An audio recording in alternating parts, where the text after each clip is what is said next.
This morning on Daybreak, one Arkansas county will let students work online while commuting on the bus. And a new state financial aid program is aimed at getting people a college degree. And it is the first day of a week-long get-together for veterans of the 4th ID. We'll explain about that and more coming up for you this morning here on Daybreak. Good morning and thanks for waking up with us. It's Tuesday, August 20th. I'm Lauren Barnes. And I'm Joe Moreno. Plenty happening here over the course of the next 2 hours. And the headline, though, for a lot of people might be just trying to stay cool, right? It was steamy stepping out the door this morning. Yeah. Meteorologist Elisa Rappa is back with us. Welcome back. Thanks. I came out of the airport yesterday and was like, whoa, am I in soup? It's just like so hot and humid out there. And it wasn't that tough, even for our early wake-up calls. It wasn't that tough yesterday morning, but Beth did say, wait till Tuesday, it'll be rough out there. So it's going to be that way for a lot of folks at home, right? Yeah, the heat advisory is continuing again today. We're looking at that heat index up to 110 again. It goes for all of our southwest Missouri counties through 8 p.m. today. You get temperatures in the low to middle 90s. Will feel like 110 degrees with that humidity. This morning, though, starting out quiet with some dry roads. It's 75 degrees in Branson right now on some calm winds. We've got some clear skies out there, so smooth sailing as you head to work in school as far as road conditions go. But again, it's really warm. 76 degrees in Springfield, 77 in Rolla, and 76 in West Plains still. Of course, that's coming with some very oppressive humidity as well. It's just incredibly muggy out there this morning on that muggy meter map. So as you head out on the roads, we're looking at mostly green light conditions today. A couple of storms will be possible to the east by this afternoon, so you want to keep an eye out for that. We'll have that storm chance there. Temperature at 95 feels like 105 by dismissal with that storm chance focusing to the east. We have a couple of more storm chances to talk about as our front stalls, but it will also bring us relief from the heat. Your full forecast is up in just a couple of minutes. A new school year brings about new technology. About 20 Arkansas Special School District buses will be equipped with Wi-Fi. Hannah Zettel shows us how it will help students get their work done outside the classroom.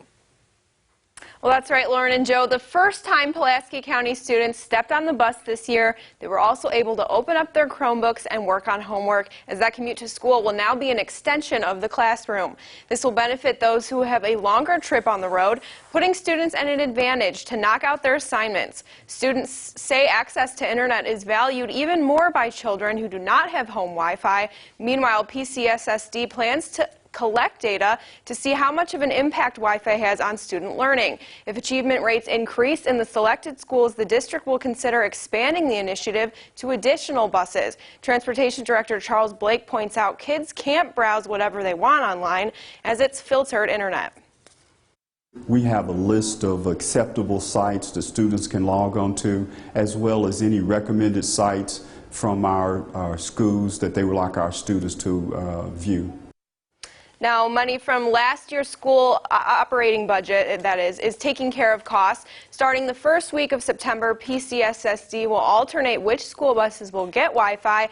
They'll be in buses with longer routes home, going to away sport games and field trips. All right, Hannah Zettel, very good. Money is often a barrier when people want to go to college, but now there's a new state financial aid program that may help you out. The FastTrack Workforce Incentive Grant pays for your entire tuition if you meet certain requirements. If you're over 25 years old or have been out of school for 2 years, you're eligible to apply for the program that pays for 2 full years of education at a public school in the state. The grant also requires you to graduate, find a job within 12 months, and stay and work in Missouri for at least 3 years. The way you pay it back is you work in that field or a job. For each year, you get a third of your loan forgiven.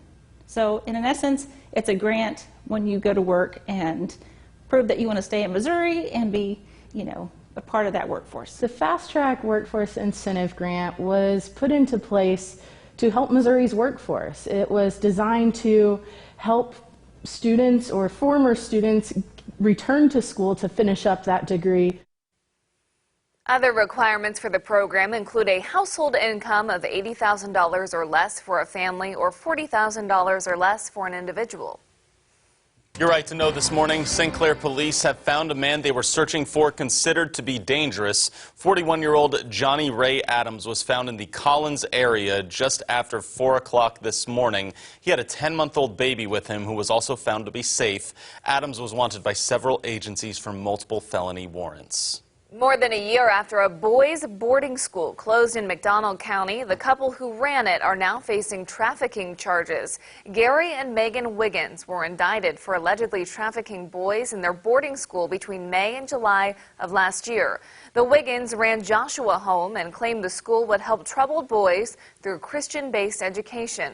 The couple and the school was thought to have moved to Bertram, Texas. The McDonald County Sheriff's Office began an investigation after a relative of one of the boys asked for a well-being check. At least 5 boys were staying at the home in Jane, Missouri. The McDonald County Sheriff's Office notified authorities in Texas of that situation, so officials in Texas then raided a 10-acre property near Bertram.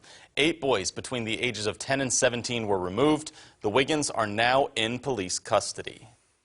In your political coverage, Missouri's new voter ID law is on trial. The NAACP and ACLU argue the state did not do enough to educate people about the new law or how they can get an ID.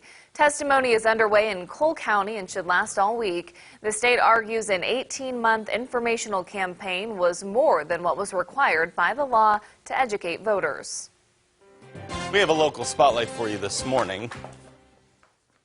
This week is our 101st National Reunion for the Association.